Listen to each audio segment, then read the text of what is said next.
گفتی 1000 کیلومتر چی؟ این 1000 کیلومتر رو رد کنیم دیگه با همون موشک 1000 کیلومتر میتونیم خودمون رو به 35000 کیلومتر برسونیم. اونجا دیگه سرازیریه. سرازیریه تو فضا 1000 کیلومتر میری، 1000 کیلومتر میری اینجوری عکس جاذبه، بعد سرازیریه. این اطلاعات ویکی‌پدیایی چیه میدی به مردم؟ ولی خب دست درد نکنه، کل باعث افتخاره. همین که پول ملت رو به جای کارآفرینی و کاهش بیکاری میفرستی 1000 کیلومتر تو فضا، خودش جای تقدیره. 1000 کیلومتر عکس جاذبه، اونم بعد سرازیری. گام بعدی چیه؟ نظام انسان به فضاست. اینم از اون کارهای اساسی است. برنامه آورده بودن دوستان ما در سازمان فضایی که انشاءالله در 1404 ما اولین انسان رو به فضا بفرستیم. 1404 اولین انسان ایرانی رو شما میخوای بفرستی؟ شما میخوای بفرستی فضا؟ اولا که ملت ایران خودشون با پول شخصی خودشون زودتر رفتن فضا. خانم انوشه انصاری زد جلو از دولت شما. ولی علل حساب، نه جدی میگم اینو، ولی علل حساب آقای احمدی نژاد، یوری گاگارین سال 1340 رفت فضا. شما اون اول انسان بود که رفت فضا. شما 1404 آدم بفرستی فضا. الان من اینجا حساب میکنم. این 1404 منهای 1340 کم میکنیم مثلا میشه 64 تا. یه جای همینجاست دیگه. به روش مشایی ما ثابت کردیم که شخص شما آقای احمدی نژاد 64 سال از دنیا عقبه. هر چقدر که ملت ایران 640 سال از دنیا جلوان، شما 64 سال از دنیا عقبی. البته هیچ سخنرانی آقای احمدی نژاد بدون ادبیات خاص ایشون تموم نمیشه و این یکی هم مستثنا نبود.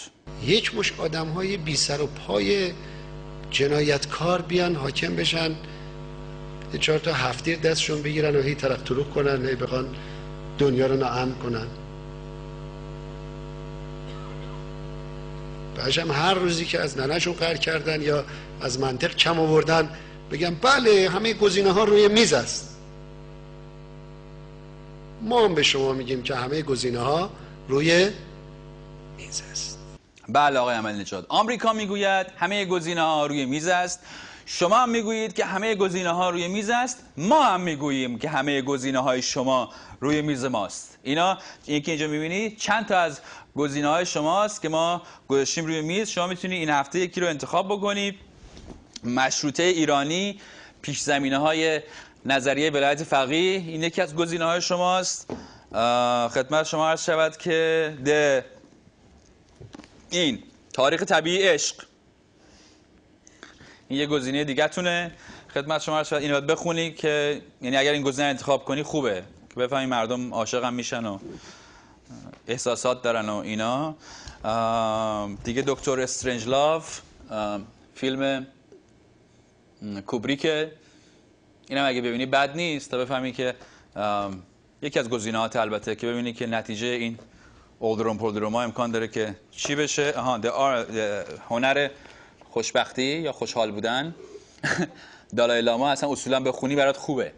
من پیشنهاد بهت میکنم که دالای لاما اصولا یه ذره بخون، این خوبه برات. شاید دیگه چی گزینه دیگه چی داری؟ دنیا در جنگ، اینم یکی از گزینه‌های شماست. فیلم سینمایی ببینی دنیا انتماد زندگی عوض کنه. دیکتاتور بزرگ چارلی چاپلین یکی از گزینه‌های شماست. این دیگه همه گزینه‌های شما گفتم تقریبا. وقتی همه خوابیم، اینم اگر ببینی فیلم بیضاییه، شاید از خواب بیدار شی. اینم خوبه. و آخرین گزینت هم اینه که گذاشتیم اینجا، این اسکلتر هم نشون بدم بهت.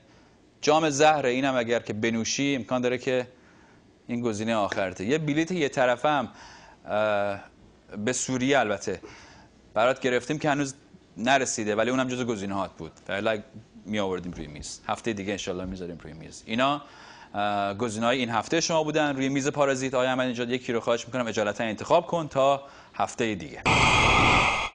امشب روی صندلی پارازیتی ما مازیار بهاری نشسته. بده من اینو. امشب روی صندلی پارازیتی ما مازیار بهاری نشسته. آقای بهاری خبرنگار نیوزویک در ایران بود که پس از انتخابات دستگیر و مدتی رو در زندان سپری کرد. یعنی آقای بهاری خداوکیلی شما هیچ کاری نکردی که اینا رو تحریک کنی بیان بگیرنت؟ هیچ کاری نکردی؟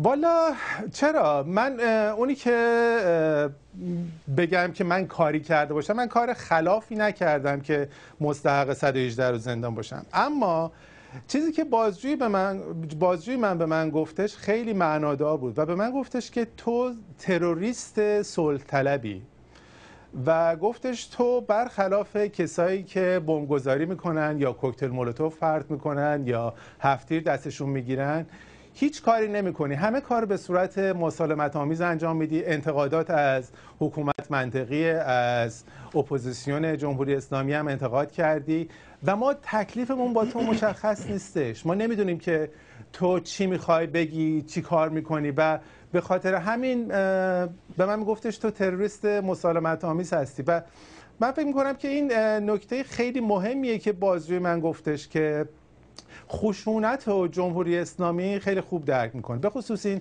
دار و دسته‌ای که در حال حاضر در رأس قدرت هستن، اما مسالمت و صلح و اینا نمیتونن درک کنن و برای همینم من آدم خطرناکی بودم براشون. پیشنهاد همکاری یا معامله بله. بهتون ندادن؟ مثلا بگن آقا تو این کارو برای ما بکن ما ولت میکنیم، یا اینقدر بهت پول میدیم، یا مأمور ما باش؟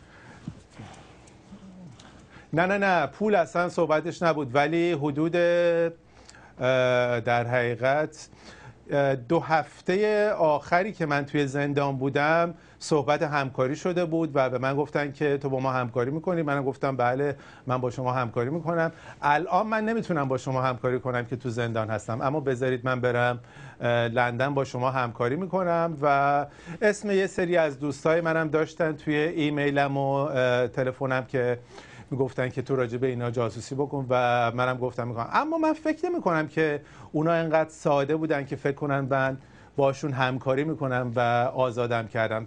100% مسائل پشت پرده وجود داشته، حالا نمیدونم فشارهای بین‌المللی بود یا هر چی بود، ولی این تقاضای همکاری رو از همه میکنن و منم بهشون جواب مثبت دادم. یعنی من همونجوری که توی زندگی بیرون از زندانم قبلش و بعدش مسالمت آمیز با اونا سعی میکردم رفتار کنم، توی زندانم اونجوری بودش و روزهای آخر میگم به من گفتن که همکاری میکنی، منم گفتم آره و فکر نمی کنم منو به خاطر مسئله همکاری آزاد کردن، حتما یه مسئله دیگه بود چون اینقدر هم ساده نیستن اونا. آقای بهاری شما در زندان گفتید که قصد خودکشی داشتید و همچنین در جایی گفتید که به کل شرایطتون میخندیدید در سلول انفرادی که وقتی میرفتید. شما روحیتون رو از دست داده بودید اون موقع؟ بله، بعضی موقع من روحیه‌مو از دست میدادم چون احساس تنهایی میکردم. ببینید من در 118 روزی که توی زندان بودم 107 روزش سلول انفرادی بودم و شاید شما همینجوری بگید 107 روز برای مردم قابل درک نباشه، ولی هر کس میخواد اینو تجربه کنه 1 روز باید خودش رو توی یه اتاقی قرار بده و نذاره که یه جوری باید باشه که نذارن خارج از اونجا بشه. یعنی شما دستشویی که بخواید برید باید اجازه بگیرید، غذاتون رو باید بهتون بدن و بعدم هر روز شما رو تهدید کنن که ما فردا به جرم محارب اعدامت میکنیم، ما به جرم جاسوسی تو رو اعدامت میکنیم، اشتری یادت بیاد. به هر حال شما روحیتون از دست میدید. اما چیزی که من بهش میخندیدم واقعا این ناآگاهی، جهالت و این تصویر مالی خولیایی بودش که بازجوی من و رؤساش و تیمش از دنیا داشتن که هر کاری که من کرده بودم توی زندگیم بهش شک داشتم. مثلا فرض کنید من توی آفریقا یه پروژه‌ای داشتم، اینا میگفتن که نه حتما تو مامورات توی سازمان CIA و MI6 و موساد بهت دستور دادن که بری آفریقا راجع به موزیسینا گزارش تهیه کنیم. گفتم خب شما دلیلشو به من بگید، ما میتونیم بحث کنیم راجبش، که همچین چیزی نیستش. اما به هر حال برای من جالب بود دیگه که و خب خیلی چیزای دیگه از من میپرسن. مثلا به من میگفتن که چخوف و تو چرا طرفدار چخوف هستی توی فیسبوک، توی مثلا گروه چخوف هستی. آنتوان چخوف کیه؟ چخوف مأمور صهیونیسم. آنتوان چخوف نویسنده روسی میگفتن که اسمش به نظر یهودی